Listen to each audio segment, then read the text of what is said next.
शाळेमध्ये विद्यादानाचं काम करत असताना प्रामाणिकपणा महत्त्वाचा असतो, त्याचं निश्चित फळ मिळतं असं प्रतिपादन प्रभावती राऊत यांनी केलंय.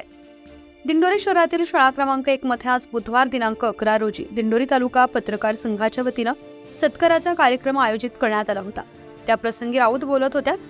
यावेळी प्रमुख पाहुणी म्हणून दिंडोरी केंद्राच्या केंद्रप्रमुख अनुसया पाटील, सेवानिवृत्त ज्येष्ठ शिक्षक नाठे, प्राध्यापक नितीन बागुल उपस्थित होते.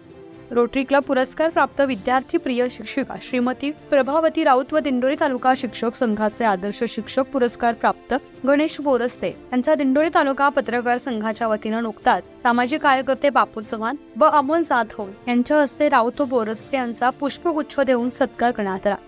यावेळी बापू चव्हाण यांनी आपलं मनोगत व्यक्त करून दोन्ही शिक्षकांचं कौतुक करून शुभेच्छा दिल्या. या प्रसंगी सुशीला बिरारी, सुनीता निकम, लीलावती थोरात, सुरेखा शिरोडे, नंदकिशोर नागपुरे, वैशाली पालवे, अनिता बेलसरे, कैलास बांगर, संगीता महाजन, मथुरा वळवी, अर्चना पवार, भाग्यश्री गोसावी, सायरा तडवी, ज्योती नागरे, अरुण रोळे, सुनंदा राव आदींसह शिक्षक वृंद मोठ्या संख्येने उपस्थित होते. कार्यक्रमाचं सूत्रसंचालन नितीन बागुल यांनी केलं, तर कैलास बांगर यांनी आभार मानलाय.